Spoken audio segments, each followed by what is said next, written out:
শুভ সন্ধ্যা। বাজে কথা চেনা বার্তার জগৎ থেকে আরেকবার আমি হিমাদ্রি বন্দ্যোপাধ্যায় আপনাদেরকে জানাই স্বাগত। আজকের এপিসোডে সুস্বাগতম। নয়ন দুটি মেলিলে কবে, পরাণ হবে খুশি, যে পথ দিয়া চলিয়া যাব, সবারে যাব তুষি। এই দেখুন, আবার সেই রবি ঠাকুর। কথা বলতে গেলেই আর কেউ নয়, সেই রবি ঠাকুর। আমাদের বাংলায় অতুলবাবু ছিলেন, রজনীবাবু ছিলেন, তারপর দ্বিজেন্দ্রবাবু ছিলেন, এত কবি ছিলেন, মায় নজরুল সাহেব পর্যন্ত ছিলেন। কিন্তু আমরা কথা বললে সেই ঘুরে ফিরে রবিবাবুতেই যাই। এই জন্য কেউ আমাদের মাথা দিব্যি দেননি, কিন্তু যাই, উপায় থাকে না আমাদের। ওই আমাদের লিমিট, ওই আমাদের সীমা। যাই হোক, কারণ প্রসঙ্গান্তরে চলে যাব না। যে কথা হচ্ছিল, নয়ন দুটি মেলিলে কবে, পরাণ হবে খুশি, যে পথ দিয়া চলিয়া যাব, সবারে যাব তুষি। তিনি লিখেছিলেন। এই পৃথিবীর, এই সমাজের একটি অমোঘ বাণী তাঁর গীতি কবিতায় লিপিবদ্ধ হয়েছিল। সত্যি তো, পৃথিবীতে আমরা এসেছি এক অন্য লোক থেকে, কিছুদিনের জন্য এসেছি। আজ আছি, কাল চলে যাব। মানুষ বলে লোকান্তরিত হব, পরলোকে চলে যাব, অমৃত লোকে চলে যাব, এরকম বলা হয়। তো এই যে এসেছি কিছুদিনের জন্য, সেই কিছুদিনের জন্য এখানে যে আমরা থাকব, যতটুকু সময় আমরা বাঁচব, কেমন করে বাঁচব, এটা একটা বিরাট প্রশ্ন। ব্রজবুলি ভাষায় কবি লিখেছিলেন, আধ জন্ম হাম নীদ গোঙাইলু, যারা শিশু কতদিন গেলা, মধুবনে রামনী রসরঙ্গ মাতলু, তো হে ভজব কোন বেলা।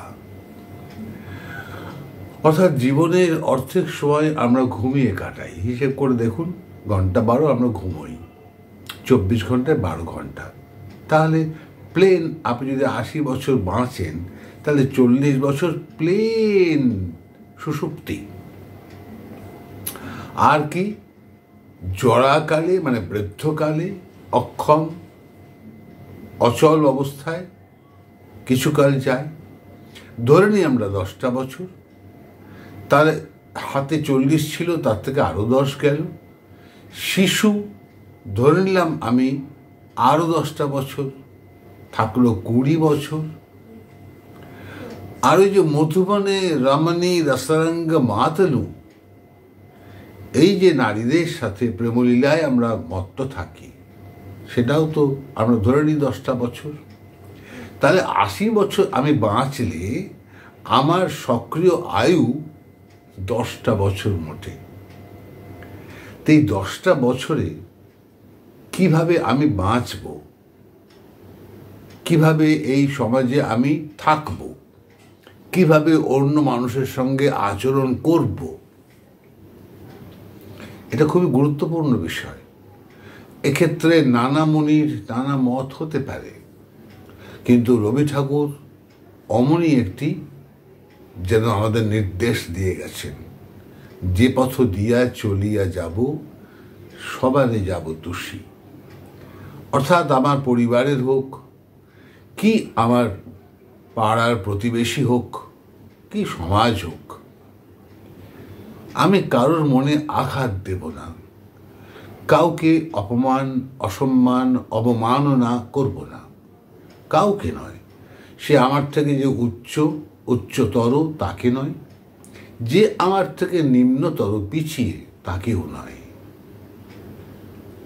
আমরা এমন কাজ করে যাব যেন আমাদের প্রাণ খুশিতে ভরে থাকে এবং অন্যের প্রাণেও আমরা খুশি ভরিয়ে দিতে পারি। এটাই জীবনের বেঁচে থাকার ওই 10 বছরের বীজ মন্ত্র হলে ভালো হয়, এটা আমাদের রবি ঠাকুর বলেছেন। অনেকে সেই পথ অবলম্বন করার চেষ্টা করেন। কি হবে? লোকের সাথে বিবাদ, কলহ, বিসংবাদ করে যুযুধানে মত্ত হয়ে কি হবে? কোনো রকমে আনন্দে সুখে এই যে ভবলীলা, এই ইহলীলা সমাপ্ত করে চলে যেতে হবে। কেউ মনে রাখবে না, বিরাট কিছু না করলে কেউ মনে রাখবে না। কিন্তু যদি আমার জীবদ্দশায়, আমার সজ্ঞান দশায় যদি আমি সকলের মনে খুশি, আনন্দ, তৃপ্তি দিয়ে যেতে পারি, তবে অন্তত আমার মরদের পাশে দাঁড়িয়ে অন্তত কেউ বলবেন লোকটা ভালো ছিল, সজ্জন ছিল, বড় বিনয়ী ছিল। আহা, উনি চলে গেলেন, এই তো প্রাপ্তি। এর বেশি আর কি প্রাপ্তি আছে?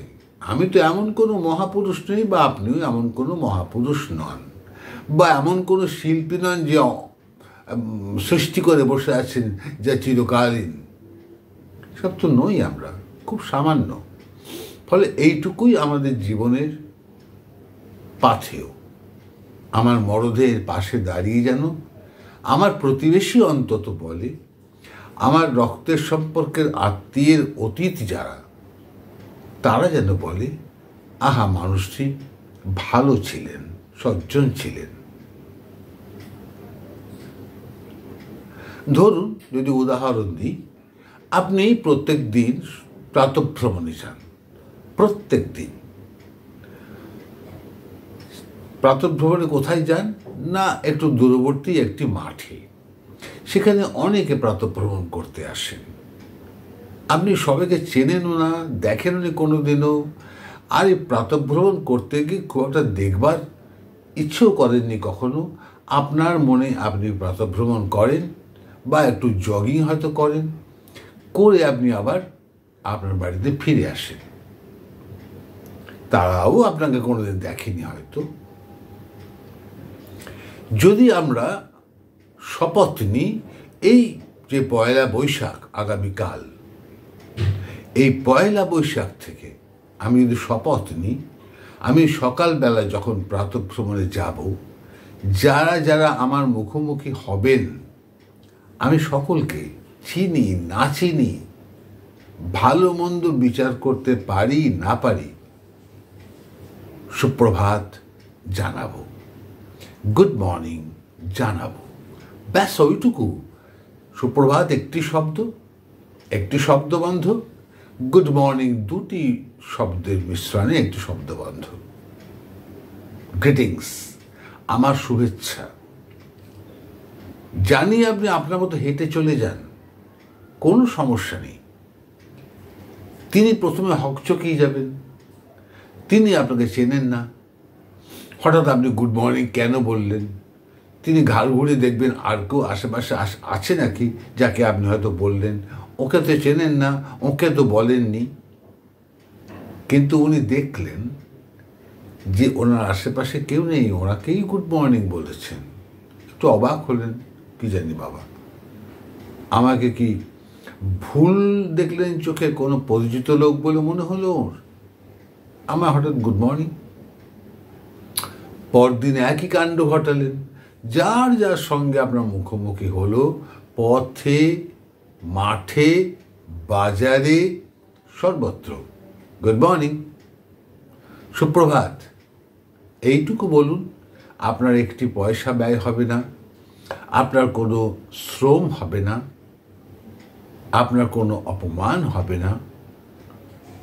বলুন, 7 দিন দেখুন, 7 দিন পরেই আপনি এর প্রতিক্রিয়া বুঝতে পারবেন।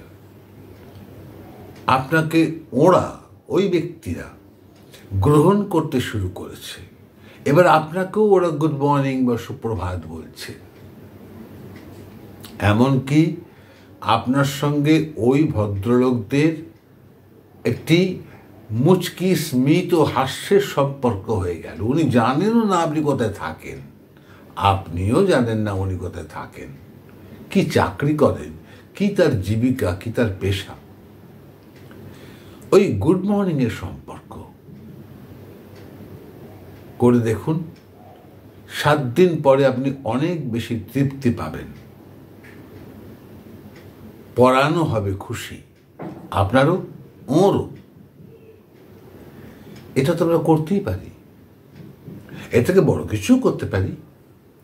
আমরা প্রত্যেক দিন সকালে যার সঙ্গে দেখা হবে তাকে দেখে আমরা যদি একটু থেমে বলি, কিছু মনে করবেন না, একটা কথা বলবো, তিনি বলবেন হ্যাঁ বলুন, আপনাকে খুব ঝকঝকে ফ্রেশ লাগছে দেখতে, আজকে খুব ভাল লাগছে, আপনাকে দেখে আমি একটু মনে জোর পাচ্ছি। হয়তো আদৌ তা নয়, হয়তো গত রাত্রে এই ভদ্রলোক 2 চোখের পাতা এক করতে পারেননি কোনো এক উদ্বিগ্নতায়, কিন্তু আপনি বললেন। সারা দিনে সেই ভদ্রলোক একটা অক্সিজেন পেয়ে গেলেন, একটা প্রাণ শক্তি পেয়ে গেলেন, এবং আপনাকে তিনি মনে মনে শ্রদ্ধা করতে শুরু করলেন। তিনি গিয়ে প্রথমে আয়নার সামনে দাঁড়াবেন, সত্যিই আমাকে ঝকঝকে দেখতে লাগছে কিনা। তিনি দেখবেন না, লাগছে না, তার মনে হবে আমি হয়তো ভুল দেখছি, আমি তো আমাকে চিনি, আমাকে নিশ্চয়ই লাগছে না। তিনি বলবেন কেন? আগে তো কেউ কখনো বলেনি, উনিও তো আগে কোনোদিন বলেননি। এই আর এক ট্রিটমেন্ট। অর্থাৎ আমি 2টি ভালো কথায় একটি মানুষের মনে একটি আনন্দের প্রলেপ দিয়ে দিলাম, যেটাকে আমরা সুগার কোটিং বলি না, তেমনি একটি হ্যাপিনেস কোটিং দিয়ে দিলাম, যেটা ভাঙে তিনি সারাদিন চলবেন। তিনি কে, কি তার অবস্থান সমাজে, লোকে তাকে কি বলে জানে চেনে, এ সমস্ত আমি দেখিনি, দেখলাম না, দেখতে চাইছিও না। আমি শুধু আমার মনের কথা, আমি আমার মনের মাধুরী মিশিয়ে তাকে বললাম।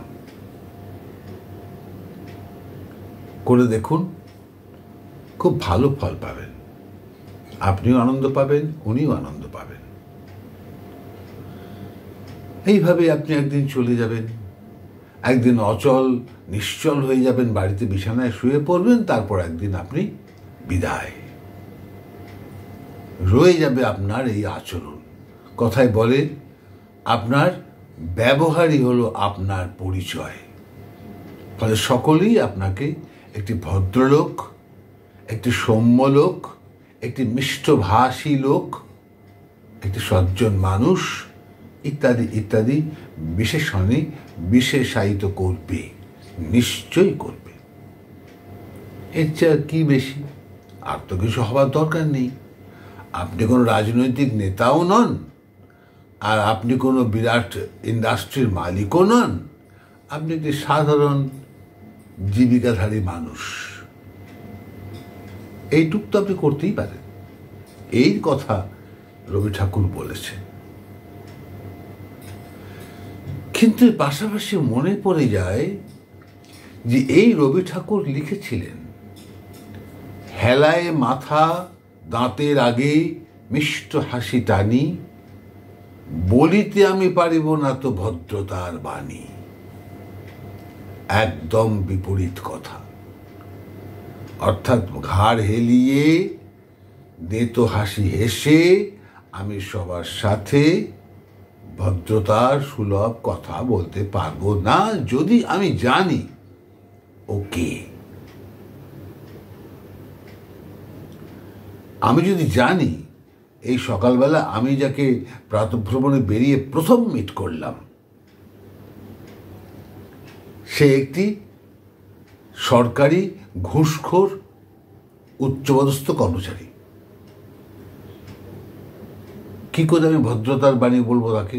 কি করে বলবো সুপ্রভাত? আমার মুখ দিয়ে কখনো বেরোবে? আমি তো জানি ও একটি উৎকোচ গ্রহণকারী একটি অসৎ ব্যক্তি, এবং তাই দিয়েই ওর ত্রিতল গৃহ নির্মাণ হয়েছে। ওর যত ঠাঁট বাট আমি বলতে পারবো না, কেননা আমার জ্ঞান চোখ উন্মিলিত হয়েছে, আমার জ্ঞানের উন্মেষ ঘটেছে। আমার মন, আমার মস্তিষ্ক, আমার শরীর আমাকে ওটা বলতে দেবে না, বাধা দেবে। দেওয়াই উচিত। সবার জন্য তো সব বাণী নয়, সব দেবতার জন্য যেমন এক ফুল নয়, ভিন্ন ভিন্ন ফুল, ভিন্ন ভিন্ন পুজো পদ্ধতি, তেমনি সমস্ত মানুষের জন্য তো একই আচরণ নয়, হওয়া উচিতও নয়। আমি মানুষ, সজ্ঞান মানুষ, আমার বিদ্যাশিক্ষা আছে, আমার একটি নিজস্ব চরিত্র আছে যেটি ঋজু এবং সৎ। আমি কোনো অন্যায়কারী পাপী মানুষকে সুপ্রভাত বলতে পারি না। হয়তো মন্দও বললাম না, কিন্তু তার মুখোমুখি হয়ে সুপ্রভাত বলা এটা ভদ্রতার লক্ষণ নয় তো কিসের লক্ষণ?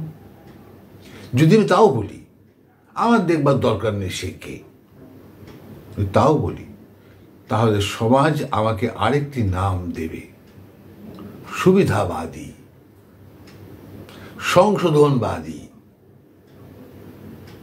অর্থাৎ আমি সকলকে খুশি রাখতে চাই, আর সকলের থেকে 2 আনা 4 আনা 5 আনা 6 আনা যতটুকু উপকার পাই, যতটুকু আমার স্বার্থ উদ্ধার হয়, যতটুকু আমি আমার প্রাপ্য বলে মনে হয়, আমি যেন পেয়ে যেতে পারি।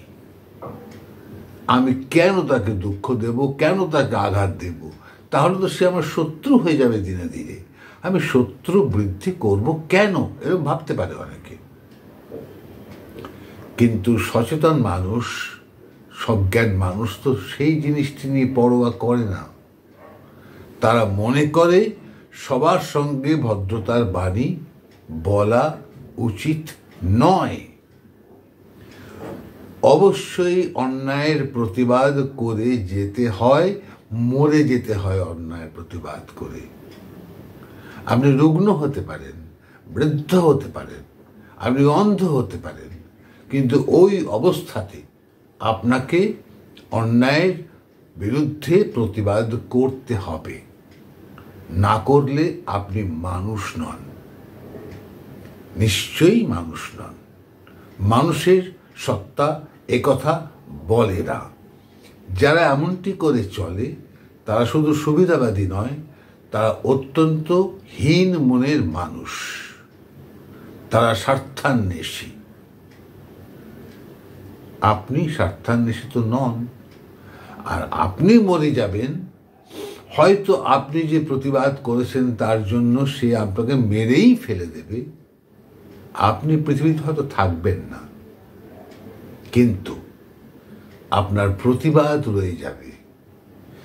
যেভাবে একটি মোমবাতি থেকে বা একটি প্রদীপ থেকে অনেক অনেক প্রদীপ বা মোমবাতি জ্বালানো হয়, তেমনি আপনার করা প্রতিবাদটির সুর ধরে আপনার উত্তরসূরিরা প্রতিবাদ করতে শিখবে, শুরু করবে।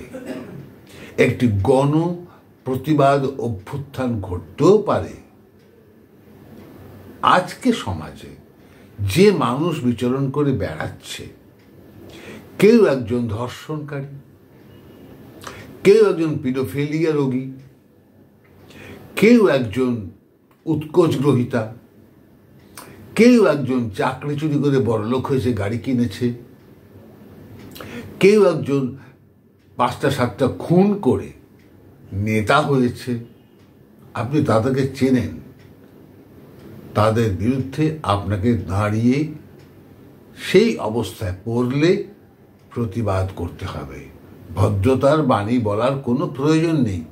আপনার প্রতিবাদ হবে পরিশীলিত ভাষায়, আপনার সংস্কৃতিতে, আপনার শিক্ষায়।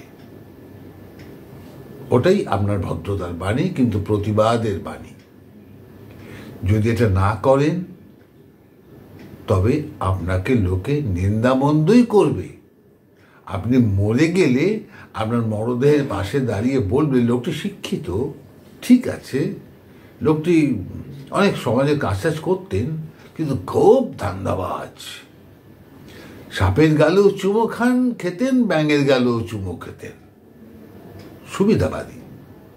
এইটি আপনাকে মৃত অবস্থায় শুনতে হবে। শুনতে আপনি হয়তো পাবেন না, কিন্তু যদি আত্মার কথা ভাবা যায়, ওই যে সংস্কৃতে বলে নৈনাং ছিন্দন্তি শস্ত্রাণি নৈনাং দাহতি পাবকা, তা আত্মা তো অমর। সেই অমর আত্মা তো শুনল যে আমাকে ধান্দাবাজ বলল, অথচ আমি ডবল এম এ, আমি একটি কলেজের অধ্যাপক, একটি মহাবিদ্যালয়ের আমি শিক্ষক, আমাকে স্বার্থপর বলল, অসভ্য বলল। সহ্য করতে পারা মুশকিল হবে। ফলে যে পথ দিয়া চলিয়া যাব সবারে যাব তুষি, এটা কোনো সুস্থ মানুষের বেঁচে থাকার শর্ত হতে পারে না, অসম্ভব। আপনাকে আমৃত্যু অন্যায়ের বিরুদ্ধে প্রতিবাদ করতে হবে, গর্জে উঠতে হবে। তার প্রতিফল কি হবে, পরিণাম কি হবে, সে তো সংস্কৃতে গীতায় বলাই আছে, মা ফলেষু কদাচন, এটা তো সবাই জানেন। এর ফল কি হবে আমার জানবার দরকার নেই। আমি যতদিন বেঁচে আছি প্রতিবাদ আমার ধ্বনিত হবে। ওই জন্য আমি ঘাড় হেলিয়ে দেতো হাসি হেসে ভদ্রতা সুলভ কথা সবার সঙ্গে বলতে পারবো না, বলা উচিত নয়। যেই আপনাকে যে কোনো পরামর্শ দিক না কেন, আপনার উচিত নয়। কোনো আদর্শ মানুষ এমনটা করে না। আর শেষ কথা জানি যাই, এটা আমার কথা, আমার ব্যক্তিগত কথা। যখন দেখবেন সমাজে আপনার মৃত্যু সংখ্যা বৃদ্ধি পাচ্ছে, বন্ধু সংখ্যা বৃদ্ধি পাচ্ছে, আয়নার সামনে দাঁড়িয়ে নিজেকে প্রশ্ন করবেন, আমি বোধহয় কোনো কোনো অন্যায় কাজ করে যাচ্ছি। তা নয় তো এই ঘুণ ধরা এত নোংরা সমাজের মধ্যে যে মানুষগুলো থাকে তারা আমার বন্ধু হয়ে যাচ্ছে কেমন করে, দিনের পর দিন আমার বন্ধু বৃদ্ধি করছে কেমন করে। এই সমাজে তো সুন্দর সুস্থ আদর্শবান মানুষের বড়ই অভাব। যদি মনে করেন যে ঈশ্বর মানুষকে বানান, তাহলে ঈশ্বর এমন মানুষ বানানো প্রায় বন্ধ করে দিয়েছেন। তাহলে আপনার বন্ধু সংখ্যা বাড়ছে কি করে? আপনি বোধহয় জানতে বা অজান্তে কোনো অপরাধ করে যাচ্ছেন, আর অন্যান্য অপরাধীরা আপনার সাথী, সঙ্গী, বন্ধু, মিত্র হচ্ছে। আর যেদিন দেখবেন আপনার শত্রু বৃদ্ধি হচ্ছে, একটি, দুটি, তিনটি, চারটি করে বৃদ্ধি হচ্ছে, আপনি নিঃসঙ্গ হয়ে যাচ্ছেন, কেউ আপনার মতে মত দিতে পারছে না, সেদিন আয়নার সামনে আপনাকে দাঁড়াতে হবে না। আপনি ভেতরে ভেতরে অবশ্যই এই আস্থা রাখতে পারেন আপনি যথার্থ পথে চলছেন, সঠিক পথে চলছেন, তাই নোংরা সমাজ আপনাকে সহ্য করতে পারছে না। এই ছিল আমার আজকের বক্তব্য। আপনাদের কেমন লাগলো আপনারা কমেন্ট করবেন, লাইক করবেন, শেয়ার করবেন, এবং যাদেরকে শেয়ার করবেন তাদেরকে সাবস্ক্রাইব করতেও বলবেন। আজ এই পর্যন্ত, নমস্কার। আবার দেখা হবে দুদিন বাদে আরেকটি কথাবার্তার এপিসোড নিয়ে। শুভরাত্রি।